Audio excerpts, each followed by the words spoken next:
تشریف لاتے ہیں آج کی محفل کے معزز و محترم خطیب مفکر ملت خطیب اسلام حضرت علامہ مولانا برکات احمد چشتی گولڑوی مدظ اللہ العالی. نعرہ تکبیر، نعرہ رسالت، نعرہ حیدری.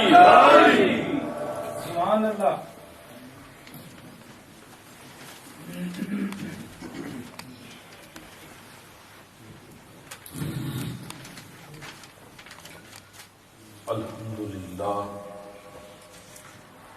الحمدللہ الذی ابدع الافلاق والارضین والصلاة والسلام علی اشرف الانبیاء وسید المرسلین وعلی آلہ واصحابہ کاملین اجمعین. اما بعد اعوذ باللہ من الشیطان الرجیم. بسم اللہ الرحمن الرحیم. وما خلقت الجن والانس الا لیعبدون. صدق اللہ مولانا العظیم وبلغنا رسولہ النبی الکریم الامین. ونحن على ذلك لمن الشاہدین والشاکرین والمطمئنین والموقنین والحمد للہ رب العالمین. سبحان اللہ. ان اللہ وملائکته یصلون علی النبی یا ایھا الذین آمنوا صلوا علیہ وسلموا تسلیما. وعلی آل سیدنا مولانا محمد بارک وسلم. الصلاۃ والسلام علیک یا سیدی یا رسول اللہ وعلی آلک واصحابک سیدی یا رسول اللہ. قابل قدر، قابل صد احترام، میرے نہایت ہی واجب الاحترام اس جامع مسجد کے خطیب، اہل سنت والجماعت کے مقتدر اور نامور بے بدل خطیب، سبحان اللہ. اور مجھے یو کے میں 16واں سال ہے. سبحان اللہ. تو قاری صاحب واحد ہستی ہیں کہ ان 16 سالوں میں شاید و باید ہی کوئی دن ایسا ہو کہ میں نے انہیں یاد نہ کیا ہو. سبحان اللہ. باوجود اس کے کہ گزشتہ ہفتے عشرے میں ان سے رابطہ ہوا اور اس پورے دورانیے میں کافی خاموشی رہی، لیکن میں منبر رسول پر بیٹھا ہوں، میں حاضر ہوں. آج سے 15 سال پہلے اللہ کا کرم اور فضل نبی کریم علیہ السلام کی آل کا صدقہ ہے. آج دنیا مجھے بہت سے حوالوں سے جانتی پہچانتی ہے، یو کے میں بھی اور پورے یورپ میں بھی. سبحان اللہ. لیکن جب مجھے انگلینڈ میں کوئی بھی نہیں جانتا تھا، میرا کوئی تعارف نہیں تھا، میں 2 مہینے ایک جگہ بیٹھا رہا، کوئی میرا تعارف نہیں تھا. اس موقع پر حضرت قبلہ نے مجھے یہاں پر دعوت دی. سبحان اللہ. مجھے آج بھی یاد ہے کہ یہاں پر میرے 5 جلسے کروایا، سبحان اللہ. عید بھی آپ نے مجھ سے پڑھوایا. سبحان اللہ.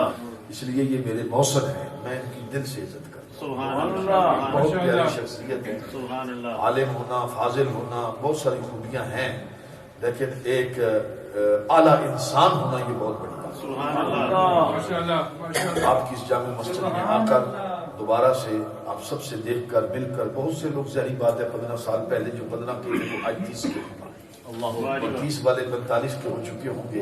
بہرحال آپ سے ملاقات ہوئی، بڑی طبیعت میں خوشی حاصل ہوئی اور مسرت ملی.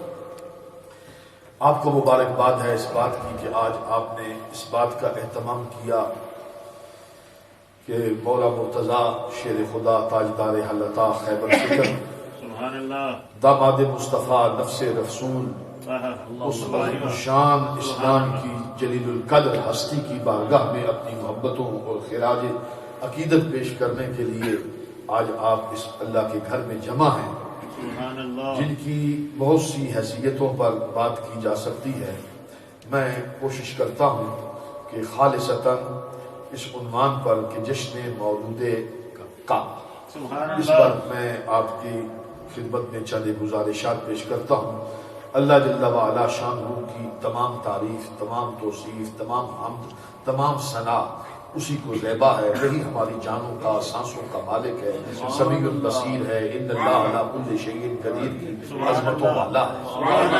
اور درود و سلام بر آقا خیر الانام، آقائی و مولائی سیدی و مرشدی آقائی حضرت جناب محمد رسول اللہ صلی اللہ علیہ وسلم، سرکار کے دربار فیض منجور میں ان گنت اور لا تعداد اپنی محبتوں اور عقیدتوں کا خراج پیش کرنے کے بعد گرامی قدر حضرات، حیدر کرار علی المرتضیٰ شیر خدا رضی اللہ تعالی عنہ، آپ کی بہت سی شانیں ہیں۔ خواجہ غریب نواز سلطان الہند عطائے رسول خواجہ معین الدین چشتی اجمیری رضی اللہ تعالی عنہ فرماتے ہیں کہ اوصاف علی بگفتگو ممکن نیست، اوصاف علی بگفتگو ممکن نیست۔ وجہ کیا ہے کہ اوصاف علی بگفتگو ممکن نیست، گنجائش بحر در سبو ممکن ہے۔ سمندروں کو کبھی پیالوں میں نہیں جمع کیا، گنجائش بحر در سبو ممکن نیست، من ذات علی را بواجبی قیدان۔ جو مرتبہ و مقام علی کا ہے، خواجہ معین الدین چشتی اجمیری فرما رہے ہیں، جو مقام و مرتبہ مولا علی کا ہے، من ذات علی را بواجبی قیدان، میں وہ کیسے جان سکتا ہوں جو اس کا مقام اس ہستی کا ہے، الا دانم کہ مثل او ممکن نہیں، الا دانم میں فقط اتنا جانتا ہوں کہ اس کی مثال کوئی نہیں ہے۔ کوثر نیازی نے اپنے دور حکومت جب وہ وزیر تھے، ان کے فکر سے، نظریات سے اہل علم کو اختلاف ہو سکتا ہے، مجھے بھی ہو سکتا ہے، لیکن ایک موقع پر جب وہ وزارت کی کرسی پر تھا کوثر نیازی، اس نے کہا کب فخر کی جا ہے یہ وزارت یہ حکومت، کب فخر کی جا ہے یہ وزارت یہ حکومت، فخر کی جا ہے خادم ایوان علی، کب فخر کی جا ہے یہ وزارت یہ حکومت، فخر کی جا ہے کہ خادم ایوان علی ہے۔ کوثر کے اس انداز پہ حیرت ہے تمہیں کیوں؟ سنی تو ہمیشہ سے سراہانے علی، سنی تو ہمیشہ سے سراہانے علی۔ آپ نے کلام پڑھا غالباً بچوں کے حوالے سے، تو کوثر کا یہ شعر مجھے اور یاد آ گیا۔ کوثر کہنے لگا کہ کوثر مجھے اس جرم سے انکار نہیں ہے، کوثر مجھے اس جرم سے انکار نہیں ہے، شیدا ہوں دل و جاں سے میں اولاد علی، شیدا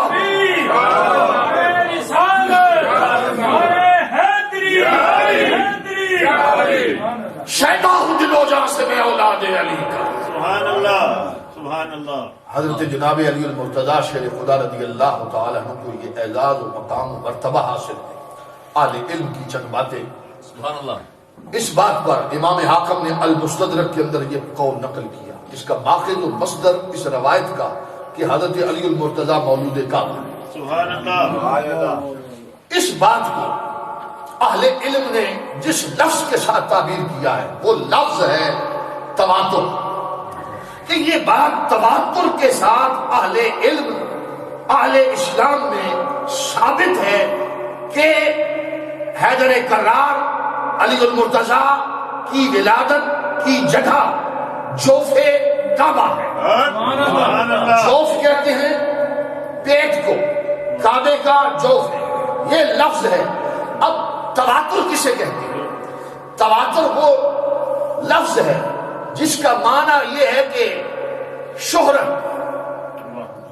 معروف، مشہور، زبان زدیاں، ہر شخص جس بات کو جانتا اور بہت شہرت میں، ایک تعریف یہ ہے۔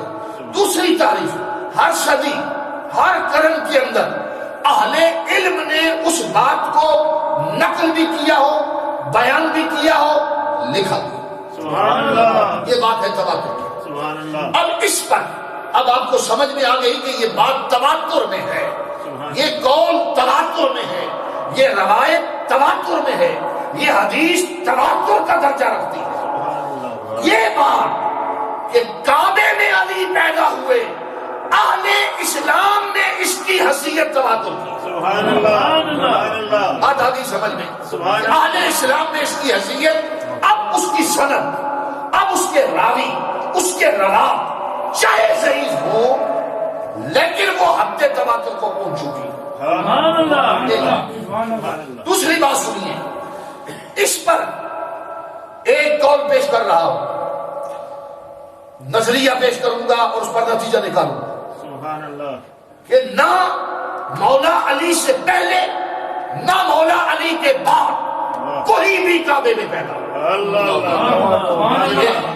علی سے نہ کوئی پہلے پیدا ہوا نہ علی سے بعد میں پیدا ہوا. یہ ایک قول ہو گیا. دوسرا قول, حکیم بن حزام رضی اللہ تعالی عنہ جلیل القدر صحابی, ان کے بارے میں اہل علم نے قول کیا ہے کہ یہ وہ ہستی ہے کہ یہ کعبے میں پیدا ہوا.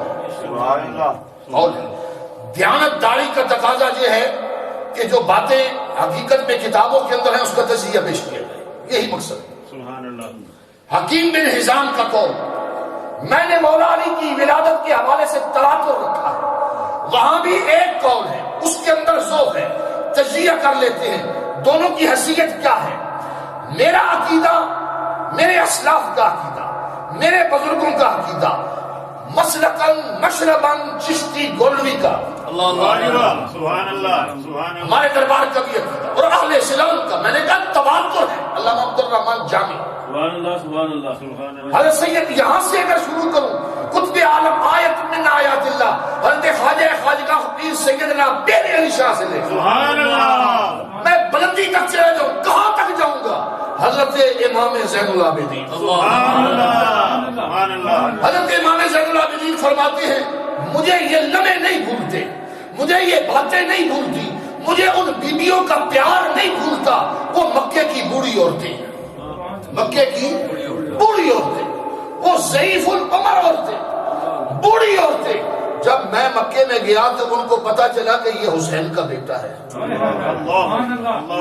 بوڑھی عورتوں نے جب مجھے دیکھا, مکے کی بوڑھی عورتیں, انہوں نے مجھ سے پیار کیا. ان کا پیار بڑا جداگانہ تھا, میں ان کے پیار کا انداز ہی نہیں بھولتا. یہ باتیں آپ ہم دیہات کے رہنے والے لوگ ہیں, ہمیں اس بات کا اندازہ ہے کہ کوئی بزرگ جب پیار کرتا ہے کسی حوالے سے تو اس پیار کے اندر رس کتنا ہوتا ہے. اب فرماتے ہیں امام زین العابدین فرماتے ہیں میں ان بیویوں کا پیار نہیں بھول سکتا, ان کے انداز نہیں بھول سکتا, ان کا لب و لہجہ نہیں بھول سکتا, اور ان کی بات نہیں بھول سکتا. سبحان اللہ مجھے ان بیویوں نے کہا, زین العابدین کہتے مجھے ان بیویوں نے کہا تیرا دادا کعبے میں پیدا ہوا تھا.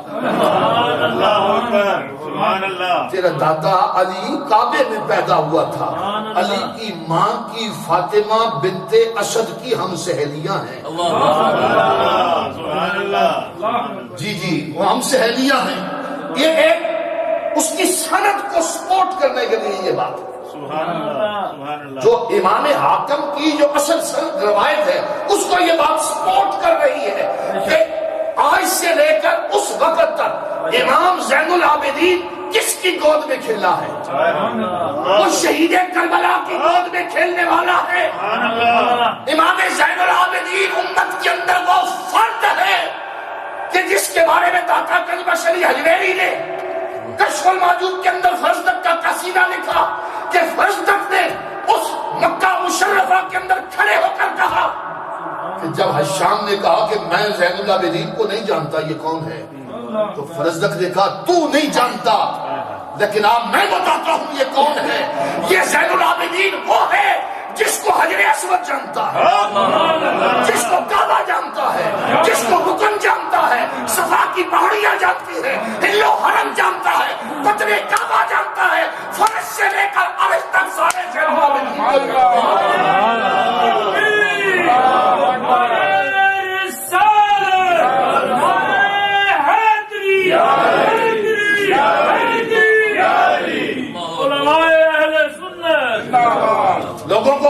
روشنی واقع ہوئی ہے، لوگوں کے ذہنوں کے اندر کچھ باتیں پیدا ہوئی ہیں. سنو، فرق دونوں روایات کے اندر. حکیم بن حزام کی والدہ نے یہ پیدا ہوئے، میں نے قول نقل کیا.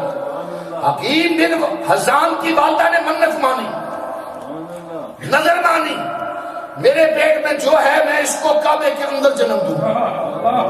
یہ اس کی نظر تھی. ٹھیک ہے. مولا علی کی ماں فاطمہ بنت اسد کی نظر نہیں تھی. دونوں میں فرق ہے. میں اس کو اور ایزی کر کے سمجھا دیتا ہوں. آج کے اس دور، آج کی اس تاریخ میں کوئی بی اس طرح کا کوئی فیصلہ کر لے، میں کسی مقدس مقام کا نام لیے بغیر بات کو سمجھانے کے لیے کہتا ہوں، آج کے اس دور میں کوئی بھی اگر اس طرح کا فیصلہ کر دے کہ میرے پیٹ میں جو بچہ ہے بوقت ولادت، وہ ایام جب قریب آئیں گے میں کسی مقدس مقام میں چلی جاؤں گی جہاں جا کر بچہ پیدا کر لوں گی، تو یہ بات اس کے لیے فضیلت کی نہیں ہے، کیونکہ یہ بالارادہ ہے. یہ تو کوئی بھی کر سکتا ہے. اللہ اکبر، اللہ اکبر. یہ تو کوئی بھی، آپ کو بات سمجھ میں آ رہی ہے؟ یہ کام تو کوئی بھی کر سکتا ہے، اچھا ہو یا برا ہو. اللہ اکبر. بالارادہ کرنا یہ ایک اس روایت کی یہ حیثیت ہے. اور یہاں کیا حیثیت ہے؟ فاطمہ بنت اسد کہتی ہیں ایام جب قریب آ رہے تھے میں نے دل میں فیصلہ کیا زندگی موت کا کوئی پتہ نہیں، جا کے کعبے کا ایک دفعہ طواف ہی نہ کر. وہ تو طواف کعبہ کے لیے گئی، اس مقصد کے لیے نہ گئی تھی. وہ تو خدا کے گھر کا طواف کرنا چاہتی تھی کہ اللہ کے گھر کا طواف کرنا. دور حاضر کے کچھ دانشوروں کو یہاں پر بھی پرابلم واقع ہوئی ہے. حضرت قبلہ چشتی صاحب انہوں نے کہا کہ فاطمہ بنت اسد کعبے کا طواف کرنے نہیں گئی تھی، وہاں پر بت موجود تھے کعبے کے اندر، وہ بتوں کو ان سے کچھ مدد مانگنے گئی تھی. اور آن ایئر ٹی وی کی سکرینوں پر مفتیوں نے یہ بات بیان کی. میں صرف اس پر تھوڑا سا تجزیہ رکھوں گا، اور بڑا کوئی شدت نہیں ہے اس بات میں، میری گفتگو میں شدت نہیں ہوگی سوائے دلائل تجزیہ ہو. ہمیں کسی سے کوئی شدت کرنے کی ضرورت نہیں. اس وقت زمانہ خون کی ہولیاں پھیل رہا ہے، ہمیں کسی شدت کا مطلب ہی نہیں. علی والے تو ہوتے ہی پیار والے، یہ پیار والوں کی جماعت ہے، اس میں شدت کہاں سے آ. ہم تو پیار والے. منشی پریم چند یہ افسانہ نگار عالیہ علم جانتے ہیں، محترم ساجد صاحب نے ATI سے علم و ادب سے تعلق رہا ہے. منشی پریم چند، اس سے یہ کہا گیا کہ منشی صاحب ہندو تھا نا، آپ کے ساتھ بڑا ظلم ہوا ہے، بڑا ظلم ہوا ہے کہ آپ کے آباء و اجداد کو آل ہند ہندوستان میں زبردستی جبرن کلمہ پڑھایا گیا ہے، آپ کو جبرن اسلام کے اندر داخل کیا گیا ہے. آپ کے آباء و اجداد کو لاکھوں کروڑوں کے اندر ہندوستان کے رہنے والے لوگ ہلکا بگوش اسلام ہوئے، یہ جبرن ہوئے. منشی پریم چند نے انصاف کا ترازو لگا کر کہا، اس نے کہا ہرگز نہیں، ہمیں جبر سے، ہمارے آباء و اجداد کو ظلم سے اسلام میں داخل نہیں کیا گیا، بلکہ اجمیر کے اندر ایک دولہا رہتا تھا، لوگ اس خواجہ کو تکتے جاتے تھے، کلمہ پڑھتے جاتے تھے. وہ تو خواجہ تھا ایک، سبحان اللہ. ہاں خواجہ کو دے کر لوگوں نے کلمہ پڑھا، ورنہ ہندوستان کے ہر چوراہے میں تلواریں لٹکی ہوتی. علی والے ہیں، پیار والے ہیں، محبت سے کہیں گے، ایک دفعہ اونچی آواز سے کہیں سبحان اللہ. نے کہا کہ بی بی گئی ہے، وہ بتوں سے مدد لینے گئی ہے. علی کی ماں ہے نا.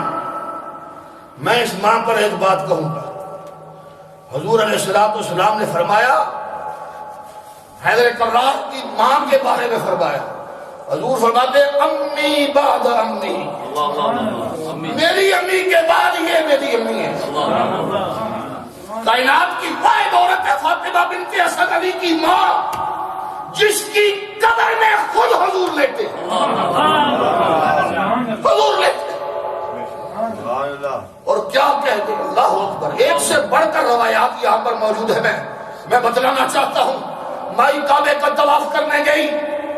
مولود کعبہ کو سمجھنے والوں، ہم کعبے کے اس وقت کی بات کرنا چاہتے ہیں. مائی کعبے کا طواف کرنے گئی. موجودہ دور کے دانشوروں نے کہا نہیں، وہ تم سے مدد لینے گئی. میں نے کہا تاریخ کے ورق اٹھا.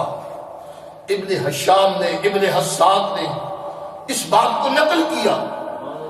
مکہ مشرفہ میں قحط واقع ہو، دور جاہلیت کی بات کرو، قحط واقع ہو، بارش ہی نہیں. لوگ دوڑے دوڑے دوڑے کعبے کے اندر نہیں گئے، لات و منات کے سامنے نہیں گئے. میں مکے والوں کی بات کر رہا ہوں، دور جاہلیت کی بات کر رہا ہوں. تمام مکہ جمع ہو کر کعبے کے متولی ابو طالب کے دروازے پر کھڑے. یہ کعبے کا متولی ہے، عبد المطلب کا بیٹا ہے. دنیا اکٹھی ہوئی، او قریشی، او ہاشمی، باہر نکل. دنیا بھوک پیاس سے مر رہی ہے، اپنے رب کی بارگاہ میں دعا کر بارش ہو. لوگوں نے کہا قربان جائیں حضرت ابو طالب. کیا حسین و جمیل شخصیت تھی حضرت ابو طالب. سبحان اللہ، سبحان اللہ. حضور نبی کریم علیہ الصلوۃ والسلام جن کی چھاتی پہ سرکار خود سوئے. یہ موضوع نہیں ہے لیکن میں صرف اب تھوڑا سا ٹچ کروں گا. جس کے سینے پر سرکار سوئے آپ اندازہ لگائیں وہ کیا کتنی بڑی پناہ گاہ ہوگی، وہ کیا عظیم ہستی ہوگی. سبحان اللہ. حضرت ابو طالب باہر نکلے، لوگ جمع ہے کہ دعا کرنی ہے اور بارش کے لیے دعا کرنی ہے. ابن ہشام نے لکھا ان کی فراست، ان کی عظمت کو سلام. باہر نکلے بال یقین کعبے کے متولی، وہ کعبے کے متولی تھے، عزت والا گھرانہ تھا. باہر نکلے، یوں نہیں کیا کہ خدا آ جائے اور ہاتھ اٹھائیں. ابن ہشام نے لکھا کہ جب ابو طالب اپنے دروازے سے باہر آئے، ان کی انگلی کے ساتھ ایک 12 سال کا بچہ چل رہا تھا. سبحان اللہ. 12 سال کا ایک بچہ چل رہا تھا. لوگوں نے کہا کہ ابو طالب اپنے بیٹے کو لائے ہو. کہا میں اپنے بیٹے کو نہیں لایا، میرے ساتھ عبداللہ کا بیٹا محمد چل رہا ہے. نعرہ تکبیر، نعرہ رسالت، نعرہ پنجتری کو نعرہ حیدری. لے کر آئے حضور علیہ الصلوۃ والسلام کو کم عمری لا کر یہ کعبے کی دیوار کے ساتھ نبی کریم علیہ السلام کی پشت لگائی. حضور کی پشت لگا کر یوں حضور کو اٹھایا، کعبے کی دیوار کے ساتھ پشت لگا کر ابو طالب نے پورے مجمع کے سامنے کہا اے بار الہ، یہ تیرا محبوب ہے، اس کے صدقے بارش عطا.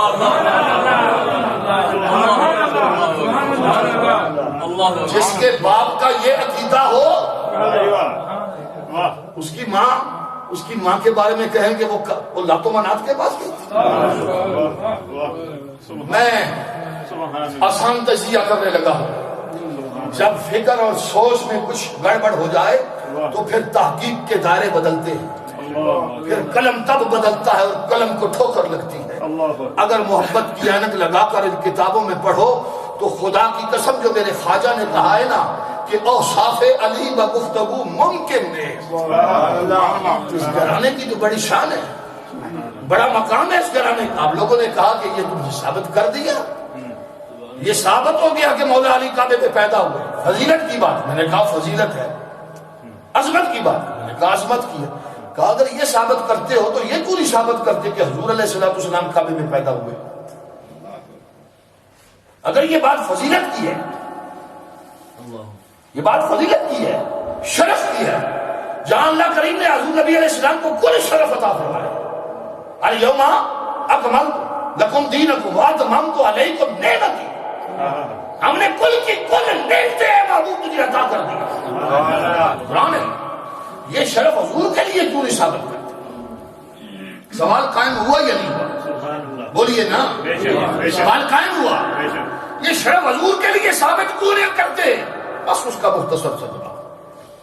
اس پر کئی جہت سے بات ہو سکتی ہے. ایک جواب آسان، تاکہ یہ بات دلوں کے اندر مستقل رہے. یہ بات و اعزاز و مرتبہ کی شرف اور فضیلت یہ فقط علی کے لیے ہی ہو سکتی ہے، نبی کے لیے نہیں ہو سکتی، نبی کے لیے ہو ہی نہیں سکتی، اس لیے کہ یہ کعبہ ہے۔ نبی کا مقام و مرتبہ یہ ہے کہ نبی کے پاؤں کی ٹھوکر اور اشارہ ابرو سے رب قبلے بناتا ہے۔ وہاں شان یہ ہے قد نرا تقلب وجهك في السماء فلنولينك قبلة ترضاها۔ رب کہتا ہے قبلہ تن، اس کے اوپر دو زبریں ہیں، کیا ہے قبلہ تن؟ نکرہ ہے، نکرہ ہے قبلہ تن ترضاها، یعنی پیارے تیرے دل میں خیال آیا ہے کہ مسجد اقصی کو چھوڑ کے کعبے کی طرف منہ کریں، تو کعبے کو قبلہ بنانا چاہتا ہے، ہم کعبے کی بات ہی نہیں کرتے، کعبے کی بات نہیں کرتے کہ کر لے کعبے کی طرف، نا قبلۃ ترضاها، جدھر منہ کر لے گا ادھر کعبہ بنا دے۔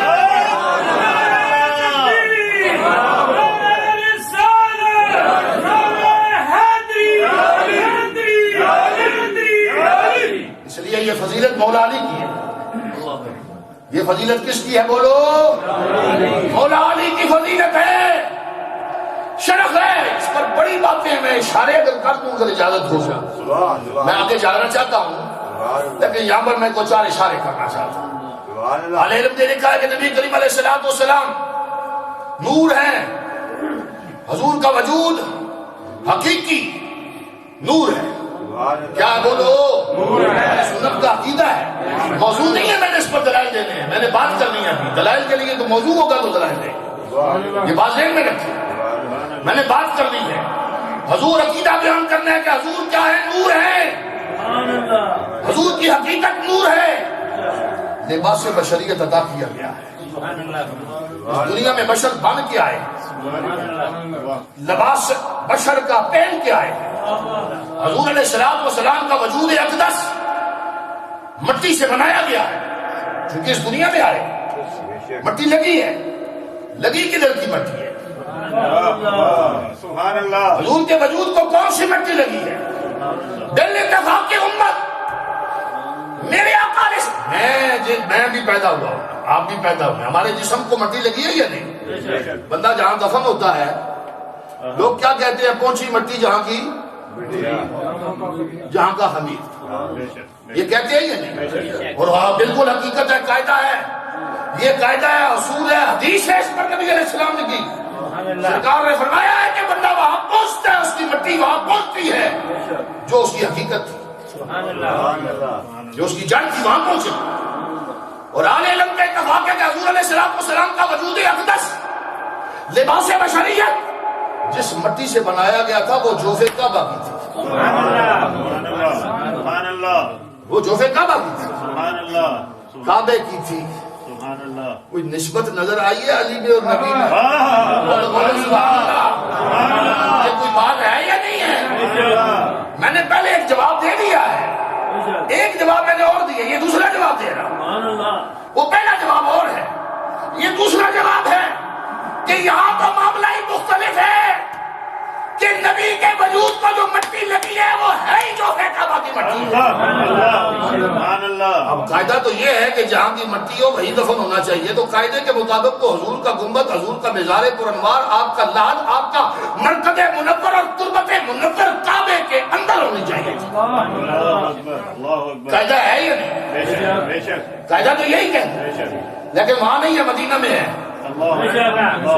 کعبے میں نہیں ہے، مدینہ میں ہے۔ میں ذوق کی ایک بات کہہ دیتا ہوں، آپ کہیں گے یہ کدھر چلا گیا ہے؟ کعبے میں دفن ہوتے، وہاں ہوتے، یہاں ہوتے، خدا کی قسم، اللہ کی عزت کی قسم اٹھا کر کہتا ہوں، عیسیٰ علیہ السلام چوتھے آسمان پر آج بھی موجود ہے۔ میرا محبوب، میرا نبی، میرے آقا چاہتے تو میرے آقا کا مزار اللہ کے عرش کے اوپر بنتا۔ جی ان کو غلط فہمی ہوگی، چوتھے آسمان پر عیسیٰ ہے، علی نبینا علیہ الصلوۃ والسلام، چوتھے آسمان. سبحان اللہ. میرے آقا نبیوں کے نبی ہیں، رسولوں کے رسول ہیں.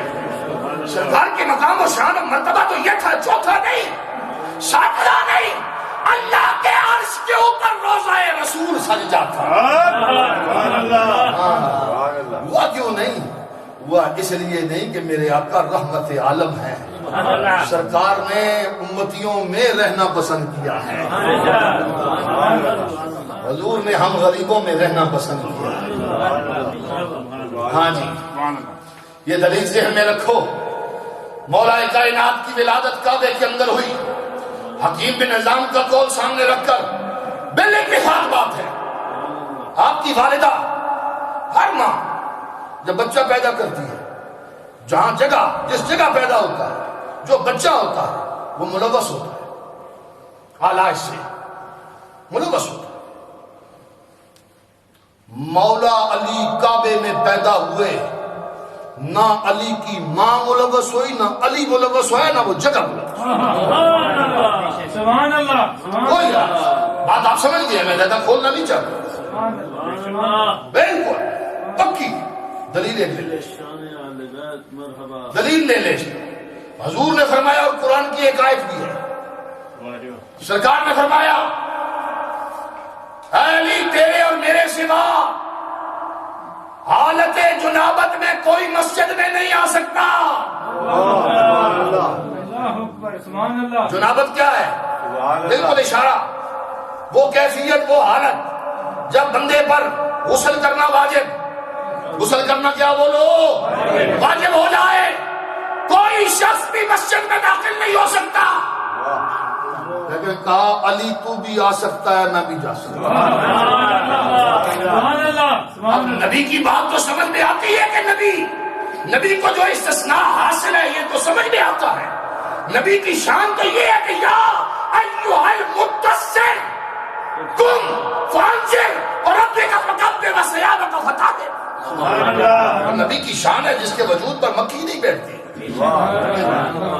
یہ تو سمجھ میں آتی ہے کہ حضور داخل ہو. بھائی یہ حضور فرما رہے ہیں علی میں بھی مسجد جا سکتا ہوں اس حال میں، کوئی رکاوٹ نہیں ہے. علی تو بھی آ سکتا ہے. سمجھ میں تو آتی ہے نا آسان سی بات، جو پیدا ہی کعبے میں ہوا اس پر پابندیاں قائم کی. بس اشارہ کافی ہے، اشارہ سمجھنا کافی ہے. یہ طہارت ہے، یہ مقام ہے، اور یہاں معاملہ آگے بڑھا کر کہوں، آنکھ نہ کھلی حیدر کرار کی، آنکھیں نہ کھلی مولا علی کی، جب تک مصطفیٰ نہ آئے. پہلی علی کے آنکھ نے جس چہرے کی زیارت کی وہ چہرہ بدوہا تھا. علی تیری آنکھوں کی حرمت پہ لاکھوں سلام. تو نے اس کائنات میں آ کر سب سے پہلے دیکھا ہے نا تو چہرہ والشمس والضحیٰ. علی کے کانوں نے سب سے پہلے جو آواز سنی اللہ اکبر. تمام اہل علم نے لکھا ہے کہ علی کے کانوں میں آواز آئی اللہ اکبر اللہ اکبر. علی کے کان میں اذان دے رہے ہیں. شاید اگر یہ کہوں یہ تنہا ہی اذان ہوگی جو مصطفیٰ نے علی کے کانوں میں دی ہوگی. نماز کی اذان حضور نے نہیں دی، ساری زندگی نماز کی اذان حضور نے نہیں دی، لیکن علی کے کان میں اذان دی. یہ ہے علی کے کان. سماعت میں آواز مصطفیٰ، یہ ہے علی کی آنکھیں. دیدار میں چہرہ مصطفیٰ، یہ ہے علی کا دہن. سب سے پہلی غذا جو مولا علی کے شکم میں گئی، پہلی غذا وہ لعاب دہن رسول تھا. ہے کسی کو یہ شک؟ اللہ دانم کے مثل او ممکن نیست، اللہ دانم کے مثل او ممکن نیست کہ جس نے کائنات میں آ کر پہلا نوالا کھایا تو لعاب رسول کا، جس کی آنکھ نے رسول کا جس کے کانوں نے پہلی آواز سنی سبحان اللہ سبحان اللہ اٹھا کر لے گئے. راجی علامہ صاحب اللہ اکبر. تاریخ میں بہت سے آگے ورق ہیں, میں ان ورقوں کو الٹاتا ہوا کچھ قدم آگے جانا چاہتا ہوں, سبحان اللہ کچھ قدم آگے جانا چاہتا ہوں. یہ جو کعبہ ہے جہاں مولا علی پیدا ہوئے, مولود کعبہ, اب اس فضیلتوں کو تھوڑا سا میں اور کھول لیتا ہوں. کعبہ اور علی ایک تو سمجھ میں آیا کہ پیدا ہوئے. اچھا آپ جانتے ہیں کہ آپ جب مکہ مشرفہ میں جاتے ہیں, جو نہیں گئے خدا کرے کہ حضرت قبلہ قاری صاحب کی قیادت میں سارے چلے جائیں. اچھا وہاں پر اہل علم کہتے ہیں کہ کعبہ شریف میں بڑی عبادت یہ ہے کہ طواف کرتے رہو. کیا کرتے رہو؟ جب طواف کر چکو تو پھر بیٹھو, پھر قرآن پڑھنے سے بھی افضل یہ ہے کہ کعبے کو تکتے رہو. سبحان اللہ یہ اہل علم نے کعبے کو تکتے رہو, دیکھتے رہو, بس اب کچھ بھی نہ کرو, بیٹھے رہو. تسبیح پڑھو, کہا نہیں ضرورت نہیں ہے تسبیح کی, پڑھ لو تو ٹھیک ہے, پڑھ لو تو ٹھیک ہے, لیکن کچھ بھی نہ کرو, فقط بیٹھے رہو, کعبے کو دیکھتے رہو. کہا بس تمہارا دیکھنا ہے, جتنی وہ لمحہ کی نگاہ بڑھتی جائے گی تمہارے نامہ اعمال میں نیکیاں گرتی جائیں. یہ ہے کعبے کو تکنا. ام المومنین مسلمانوں کی عزت و آبرو حضرت اماں عائشہ صدیقہ بنت صدیق رضی اللہ تعالی عنہ اپنے بابا حضرت سیدنا صدیق اکبر رضی اللہ تعالی سے پوچھتی ہیں, بابا میں نے دیکھا ہے کہ آپ مسلسل ٹک باندھ کر تسلسل کے ساتھ مولا علی کے چہرے کو تک رہے ہو, آپ نظر ہٹاتے نہیں, ٹک باندھ کر دیکھتے رہتے ہیں. کشور صداقت کے تاجور نے جواب دیا, کہا اے عائشہ تو نے صحیح بات نوٹ کی ہے کہ میں علی کو اس لیے تکتا رہتا ہوں, ابو بکر کے ان کانوں نے سنا ہے مصطفیٰ کریم نے فرمایا النظر الی وجہ علی عبادہ, علی کے چہرے کو تکنا بھی عبادت ہے. کعبے کو بھی تکنا عبادت, علی کو بھی تکنا عبادت, دونوں کی. اچھا کعبہ کی طرف منہ کر کے ہم نماز پڑھتے, یہ ہے نماز. یہاں سے یہ سمت ہے مشرق و مغرب, شمال و جنوب, دنیا بھر میں جہاں لوگ رہتے ہیں کعبے کی طرف. اب واقعہ نگاری تو کرنا مقصود نہیں ہے, آپ نے ابھی سن لیا, میں نے اشارہ دے دیا قد نری تقلب وجہک فی السماء. اچھا اس روایت کو جو میں ابھی آپ کی خدمت میں حاضر کرنا چاہتا ہوں, حضرت عفیف کندی رضی اللہ تعالی عنہ انہوں نے ایک منظر کشی کی, اور اس پر چند باتوں پر اہل علم کا اتفاق ہے, اختلاف نہیں ہے, بات سمجھنے کی ہے صرف. عفیف کندی ایک روایت نہیں ہے, درجنوں روایات. کہتے ہیں میں مکہ مشرفہ میں آیا, میں نے دیکھا کہ مکہ پاک میں کعبہ شریف کے سامنے ایک شخص داخل ہوا, ملتزم کے پاس کعبے کے دروازے کے پاس آ کر کھڑا ہو گیا. میں حضرت عباس جو میرے دوست تھے, کاروباری لین دین معاملہ, یہ عفیف کندی دیہات کے رہنے والے تھے, کبھی کبھار آ جایا کرتے تھے. کہتے ہیں کہ میں ایک لین دین کے معاملے میں آ گیا, میں اور عباس دونوں بیٹھے گپ شپ لگا رہے تھے. سخت دن کا وقت تھا, میں نے دیکھا کہ ایک شخص آیا, کعبے کے دروازے کے سامنے کھڑا ہو گیا. اس نے ہاتھوں کو بلند کیا, ہاتھوں کو باندھ دیا, اور حالت قیام میں کھڑے ہو کر کچھ پڑھنا شروع کر دیا. میں گپ شپ بھی کر رہا تھا, میری نظر ادھر چلی ہوئی تھی. کچھ لمحے ہی گزرے تھے, ایک برقع پوش, چادر پوش ایک عورت آئی, وہ اس کے بائیں جانب کھڑی ہو گئی. کچھ لمحے ہی گزرے, ایک 10 سال کا بچہ آیا, وہ اس کے دائیں جانب کھڑا ہو گیا. وہ آگے اور یہ دور, انہوں نے عبادت شروع کر دی. میں دیکھتا رہا تعجب سے, اس سے پہلے میں نے انداز عبادت یہ دیکھا ہی نہ تھا. مجھے تعجب ہوا, میں نے کہا عباس یہ کیا ہو رہا ہے, یہ کون لوگ ہیں؟ تو جواب سنیے. حضور کے چچا ہیں حضرت عباس، بدر میں ان کا قبول اسلام ہے اور خاتم المہاجرین ہیں، اور بہت سی باتیں ہیں. بلکہ ایک میرے ذہن میں بات آئی ہے، حضرت کے چچا ہیں، جس طرح حضرت ابو طالب چچا ہیں اسی طرح حضرت عباس بھی حضور کے چچا ہیں. اور جناب بدر میں ان کو گرفتار کیا گیا تھا. طویل واقعہ ہے کہ وہ ہتھکڑیاں بیڑیاں ان کو ڈالی گئی تھی. اس میں ایک چھوٹی سی بات صاحب سیرت مواہب اللدنیہ نے ایک بات لکھی ہے کہ حضور نے پوچھا میرے چچا کو پکڑ کے کون لایا تھا. سرکار نے صحابہ سے پوچھا میرے چچا کو کس نے پکڑا تھا؟ تو ادھر سے دو کہنے لگے جناب ہم نے پکڑا. انہوں نے کہا نہیں حضور ہم نے پکڑا تھا. تو آپ مسکرا پڑے. آپ نے فرمایا یہ میرا چچا ہے، اس کو تم نہیں پکڑ سکتے، اس کو پکڑنے میں فرشتوں نے تمہاری مدد کی تھی. یہ بنو ہاشم کا شخص ہے، تم اس کو پکڑ نہیں سکتے.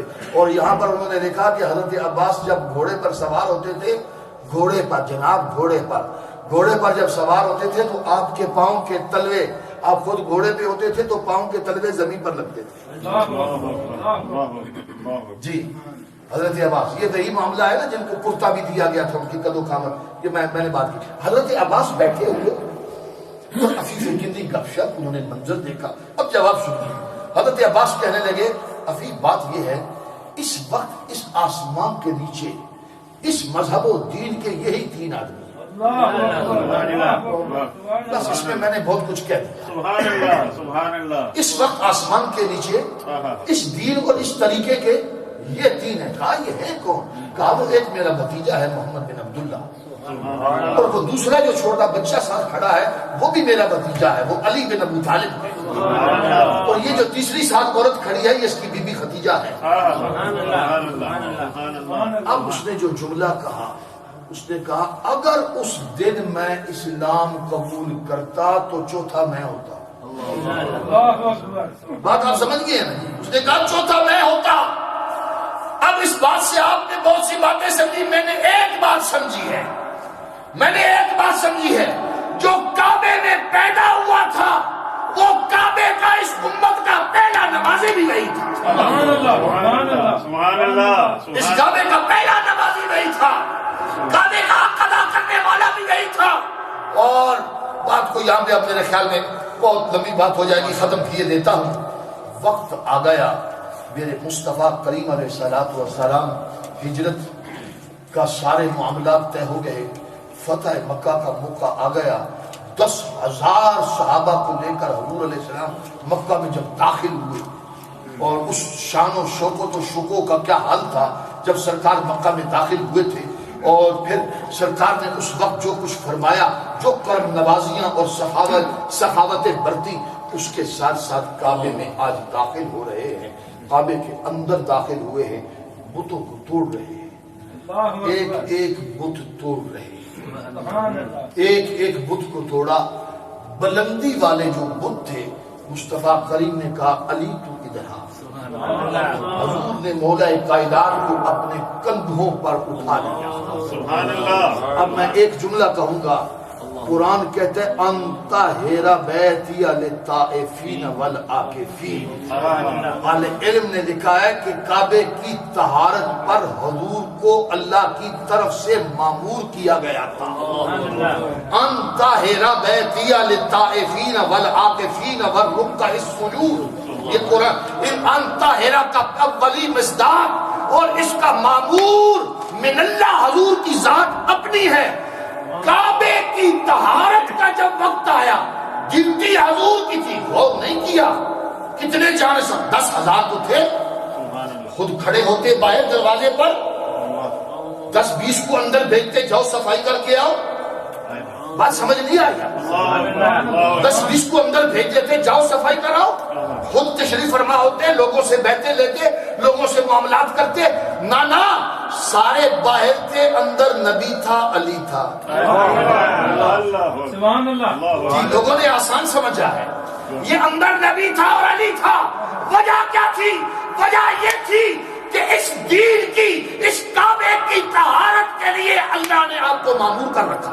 یہ کام آپ نہیں کرنا، جو کام حضور نے کرنا تھا، اللہ کریم نے جس کی ڈیوٹی لگائی تھی حضور نے اپنے کام میں طہارت میں علی کو شامل کیا، کندھوں پہ اٹھایا شامل کیا۔